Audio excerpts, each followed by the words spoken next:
Ladies and gentlemen, welcome back to the Indie Zone. My name is Kathy.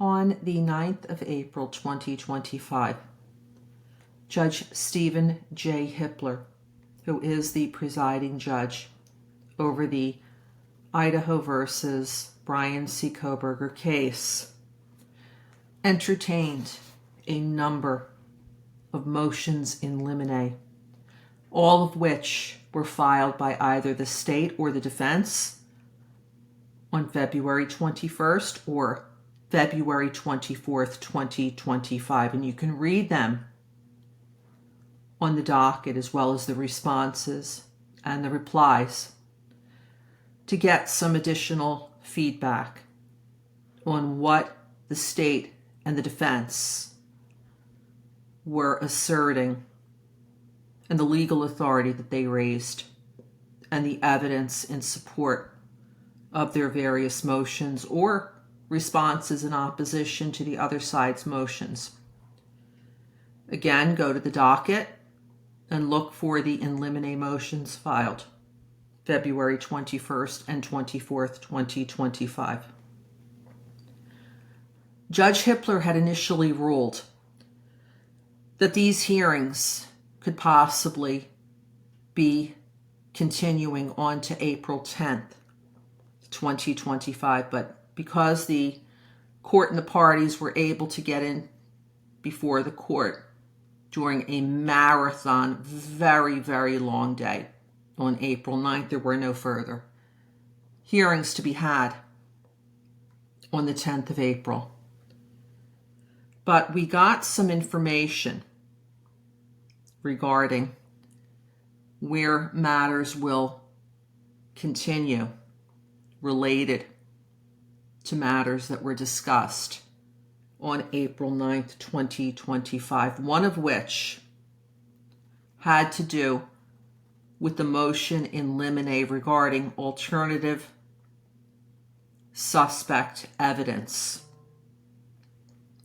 The state filed this in limine motion and the defense filed a response indicating that there were many possible alternative suspects, that this case was filled with alternative suspects.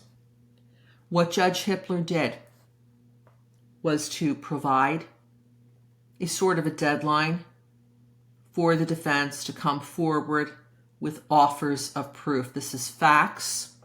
This is information. This is where names could be expected to be had at the upcoming pretrial conference or around the pretrial conference. Now, what day is that? In order to determine this information, we must go to the October 9th, 2024 redacted order governing further criminal proceedings and notice of trial setting. This is, for want of a better term, what I've been referring to as the pretrial and trial order. It was rendered by Judge Hippler shortly after the defense was granted a change of venue from Latah County, where this case had been pending since its inception back on December 29th, 2022, one day before Mr. Kohberger was arrested in Monroe County, Pennsylvania. If we look at page 1 of this October 9th, 2024 order, please go to the very bottom. It says here, a final pretrial conference will be held on May 15th, 2025 at 9 a.m. and continue May 16th, 2025, if necessary. So it appears that what anyone who's interested in this case should anticipate is that these hearings on alternate suspects will be entertained either on May 15th, the 16th, which is the second day the court has already set aside, or as Judge Hippler indicated, somewhere around this time. Now, very interesting to me is that lead defense counsel Ann Taylor indicated that the defense team was working on a very strong lead, is what was articulated at the April 9th, 2025 oral argument on the motions in limine. Ms. Taylor did not provide any further information regarding who this person is or could be, but one would expect that that individual will likely be offered up at the forthcoming hearing, where the defense will be authorized to bring forward offers of proof concerning any alternative suspects to Brian C. Kohberger regarding the horrendous and catastrophic events that occurred on November 13th, 2022 at 1122 King in Moscow, Latah County, when 4 University of Idaho students were brutally, as the court indicated in his opinion, unalived that day.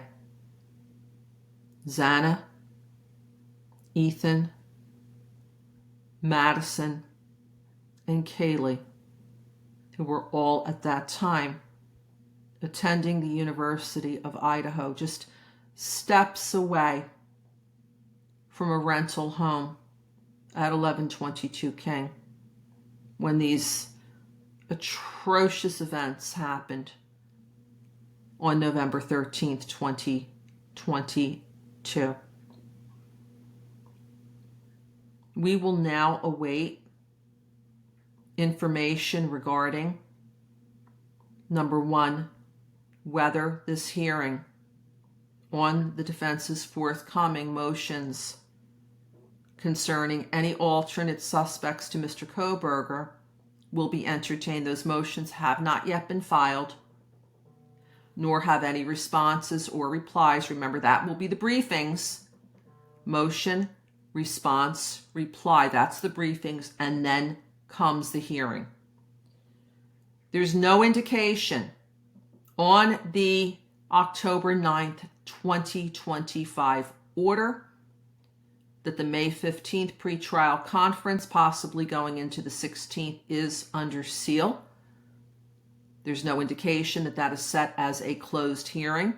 However, given what the defense may be offering up, including names of any possible alternative suspects, I think there's a very good possibility that that will be filed under seal, as well as any responses and replies thereto. And there's a possibility that the hearing will be under seal, but we're going to wait until we see those briefings and a notice of hearing from the court. Until then, again, remember, Mr. Kohberger is deemed innocent under the eyes of the law until such time that he is either adjudicated guilty at trial or pleads guilty. That is a constitutional protection that we all have. This is Kathy. Thank you for joining us here today.